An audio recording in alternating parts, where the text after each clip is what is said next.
An update today on dirt racing happening at Bristol in 2023. Plus, we talk about the final World of Outlaws late model full-timer list that's actually above 20. Let's go.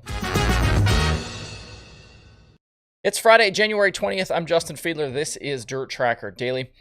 For 2023, Bristol Motor Speedway is again putting dirt down on their surface for the spring, which includes the NASCAR weekend in April for the trucks and the Cup Series. This will be the third year they've done it for NASCAR, but the rest of the dirt schedule has changed dramatically. Unlike the first 2 years, there's no XR week this season and no Outlaw weekends. And there are a bunch of reasons why, including the added cost for teams to have cars prepared to handle the speeds and the loads at Bristol, and the fan support just wasn't there and was actually dwindling. So both organizations have left Bristol behind, but there are going to be some other dirt events at Bristol if you still want a fix in 2023. The week before NASCAR, the American All-Star Series will bring their crate late models to Bristol on April 1st for a 5,000 to win show. This will be the opportunity for the track to kind of fine-tune conditions with some actual racing before the trucks and Cup cars come in the following week. Definitely a good idea to at least have some cars back on the dirt. And then a couple of weeks after NASCAR on April 22nd, YouTuber Cletus McFarland and his Freedom Factory group are having an invite-only event featuring sport compacts, Danger Rangers, and demo drags. This event was announced just this week and is in addition to the Bristol event that Cletus is hosting on the pavement later this year in September. Details for the April 1st Bristol Dirt Showcase featuring those American All-Star Series crate late models can be found at bristolmotorspeedway.com. And if you want information about the Cletus McFarland show on April 22nd, go check out the Freedom Factory Facebook page. All right, the World of Outlaws Late Model Series is off and running after last night's opener at Volusia. Tim McCready sat on the pole and led the first 19 laps, but Devin Moran, who started third, ran McCready down late and passed him with 6 to go.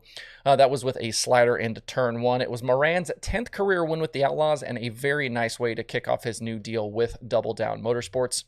McCready, Chris Madden, Ryan Gustin, and Ricky Thornton Jr. completed last night's top 5. Brandon Shepard was the night's hard charger after needing to transfer in through a B-main. He ended up going 23rd to 10th. We talked on yesterday's show about Bobby Pierce declaring as a full-timer, and I mentioned the field was at 17. In reality, though, after yesterday, the full-time list is actually at 23. The series only promoted 19 on their Twitter account yesterday, but a look at the point standings over at worldofoutlaws.com today shows who is signed on because they were all given a 300-point bump. So Moran won last night's show, but he's actually 24th in the standings. The full-timers we talked about yesterday were Dennis Erb Jr., Tanner English, Shepard, Madden, Pierce, Max Blair, Boom Briggs, Todd Cooney, Gordy Gundaker, Ryan Gustin, Logan Martin, Dustin Walker, Nick Hoffman, Brent Larson, Shane Clanton, Pate Freeman, and Johnny Scott. We can also add to that Brian Shirley, Kyle Bronson, Kay Dillard, Jimmy Owens, Jordan Kohler, and Austin Kirkpatrick. That deal for Kirkpatrick is the second GR Smith-owned car. That's going to be a team car to Peyton Freeman, and both Kirkpatrick and Smith will run races in it.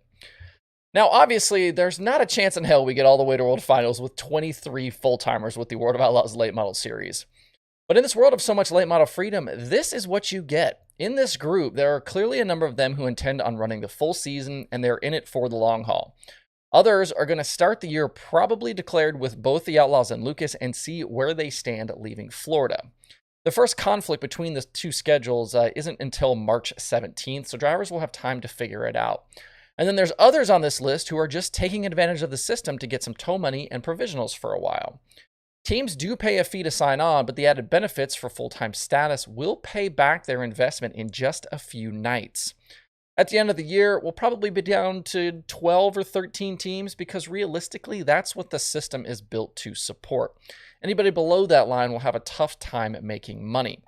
And it's interesting, too, to think about of some of the newer teams, some of the rookie teams that have declared this season. It's going to be much more difficult for them to last longer, especially if they're way down the order through this opening part of the season because there's so many other teams signed on that just don't plan on running this thing out. If you look around today and last night, you'll see criticism from some fans about what's going on here with full-timers. And I want the sprint car world to take note. If things ever got opened up to this point on that side, this is what we deal with. A whole bunch of teams hedging to start the year and falling off later depending on how they did or what their plans are. And this in turn leads to series to put in things like refundable deposits based on attendance and extra points bonuses to try and discourage the practice. It's not so simple to just say, let them race wherever they want, which is what a lot of people do with the sprint car stuff. The law of unintended consequences is always in play, and when racers can, they will exploit any and every rule to their advantage. Last night's other late model winners at Volusia were Ross Bales, Kyle Bronson, Michael Page, and Rye Falk. Those were all in 604 late model features. They'll do it all over again tonight at Volusia with the Outlaws racing again for $8,000, and then Saturday is $20,000 to win.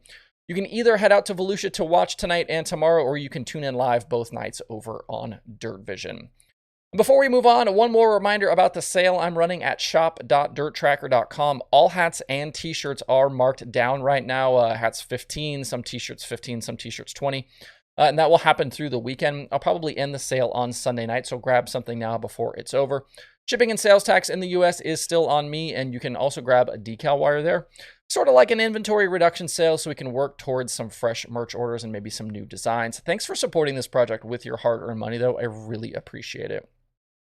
A couple of other news items for you today before we shut it down for the weekend. First, Kyle McFadden at Dirt on Dirt, I believe, was the first to report this, that promoter Corey Penfold is reviving the I-5 series for late models in the Pacific Northwest.